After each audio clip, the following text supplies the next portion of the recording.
Another death at the hands of police. New outcries across the country. The city of Atlanta is the newest focus tonight of the burgeoning campaign for racial justice.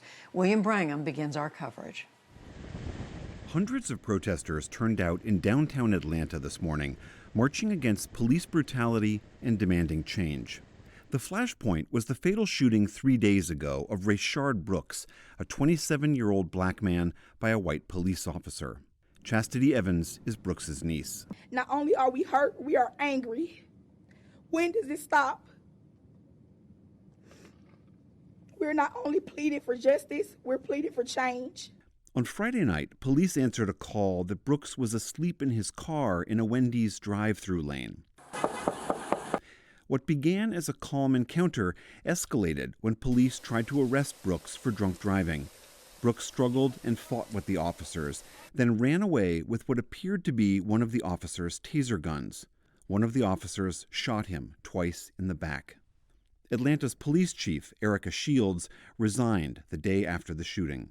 The officer who shot Brooks, Garrett Rolfe, has been fired, and the other officer at the scene, Devin Brosnan, has been placed on administrative duty pending the outcome of an investigation.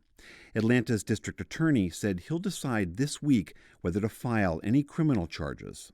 Today, Atlanta Mayor Keisha Lance Bottoms said it's abundantly clear there is a need to review the rules and the training for how police use deadly force. We do not have another day, another minute, another hour to waste.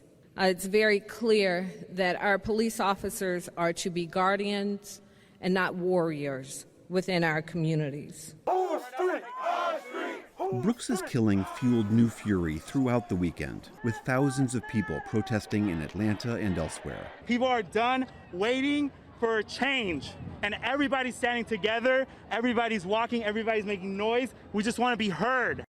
The Wendy's where Brooks was killed was torched on Friday night, but his widow, Tamika Miller, appealed today for an end to any violence. And I just ask that if you could just keep it as a peaceful protest, that would be wonderful, because we want to keep his name positive and great. Put your hands in the air. Meanwhile, in Minneapolis, the pressure is still building to dismantle the city's police department in the wake of George Floyd's killing 3 weeks ago, when a white officer pressed a knee to Floyd's neck for almost 9 minutes.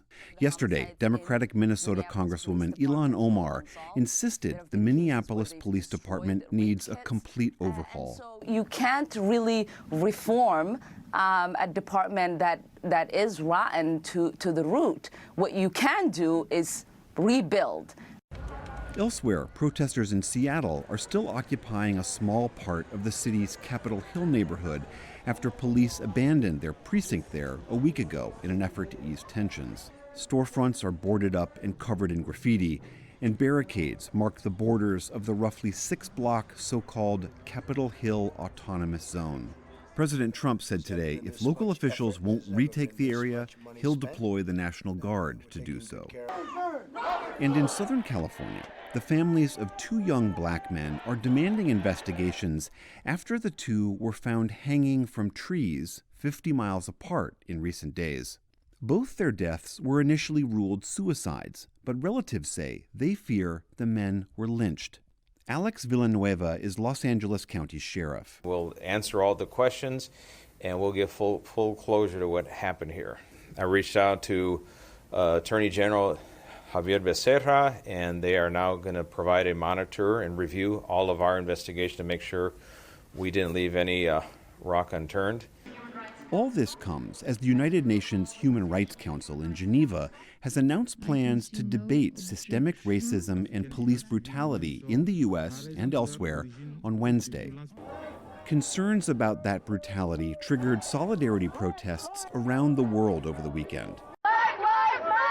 From New Zealand, this has been happening for years, and to finally be able to speak up about it and feel like I'm doing something to help, it means a lot. and to Brazil. For the PBS NewsHour, I'm William Brangham.